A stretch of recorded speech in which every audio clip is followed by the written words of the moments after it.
Praise the Lord, hallelujah. ഇന്നലെ പ്രിയ സഹോദരൻ നമ്മുടെ വീഡിയോ കണ്ടിട്ട് അതിനിടെ പറഞ്ഞാ ഞങ്ങൾക്ക് എപ്പോഴും ഷോർട്ട് മാസം എന്നുള്ള ചിന്തയാണ്. പക്ഷെ ഇന്നലത്തെ വീഡിയോ കണ്ടപ്പോൾ ഞങ്ങൾ തീരുമാനിച്ചു, ഇല്ല ഒരു 1.25 മണിക്കൂർ 1.5 മണിക്കൂറൊക്കെ ഞങ്ങൾ ബലി അർപ്പിക്കും. അപ്പോൾ അതാണ് ദൈവാത്മാവ് കൊടുക്കുന്ന വിശദീകരണം എന്ന് പറയുന്നത്. ഒരു രോഗം വന്നു കഴിഞ്ഞാൽ എത്ര മണിക്കൂറുകൾ ശരിക്ക് ആശുപത്രിയിലും കാര്യങ്ങളൊക്കെ ആയിട്ട് ചിലവഴിക്കുന്നു അല്ലേ.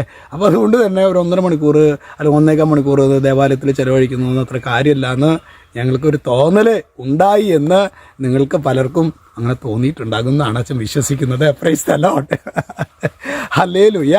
പിന്നെ ഇന്ന് നമ്മൾ ധ്യാനിക്കുന്നത് എഫെസസ് ലേഖനത്തിലെ 3:17 അവിടെ വചനം വെളിപ്പെടുത്താണ്.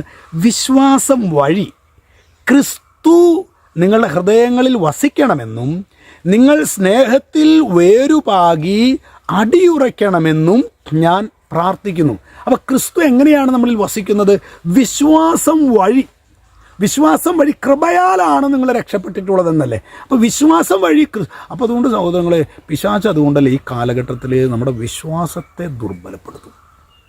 വിശ്വാസം കാര്യമില്ല, ഇങ്ങനെ പ്രാർത്ഥിച്ചിട്ട് കാര്യമില്ല, യേശുവിനെ കുറിച്ചിട്ട് കാര്യമില്ല, കുർബാനയ്ക്ക് വേണ്ടി കാര്യമില്ല. അതായത് നമ്മുടെ വിശ്വാസത്തെ ദുർബലപ്പെടും. വിശ്വാസം ദുർബലപ്പെട്ട് കഴിഞ്ഞാൽ ആ വ്യക്തി പിശാചിനെ ഏത് വഴിക്ക് വേണമെങ്കിലും ഒരു വ്യക്തിനെ പിന്നെ നശിപ്പിക്കാൻ പറ്റും. ഡ്രഗാണെങ്കിൽ ഡ്രഗിൻ്റെ അങ്ങേറ്റത്തേക്ക് പോകാൻ പറ്റും. ഇത് മുരടിച്ച് കഴിഞ്ഞ് ഫാമിലി ലൈഫ് ആകെ കൊള്ളാവും. ചിലപ്പോൾ നമ്മൾ സൂയിസൈഡൽ ടെൻഡൻസി നമുക്ക് വന്നേക്കാം.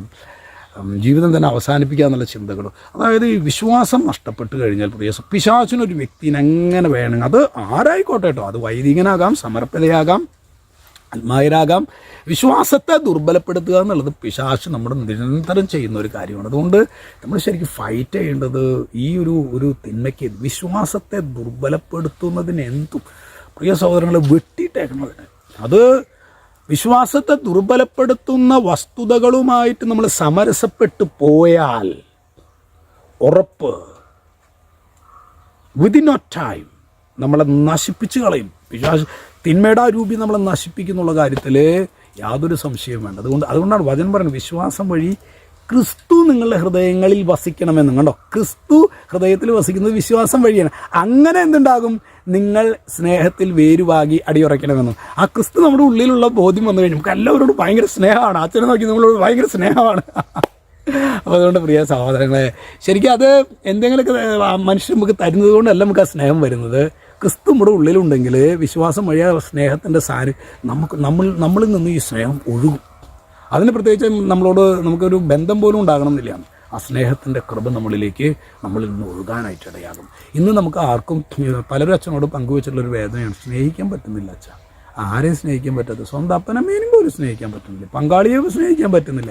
അതിൻ്റെ അർത്ഥം എന്താണെങ്കിൽ ക്രിസ്തു നമ്മുടെ ഉള്ളിലില്ല എന്നാണ് അതിൻ്റെ അർത്ഥം. വേറെ ഒന്നും അതിനർത്ഥമില്ല. Praise the Lord.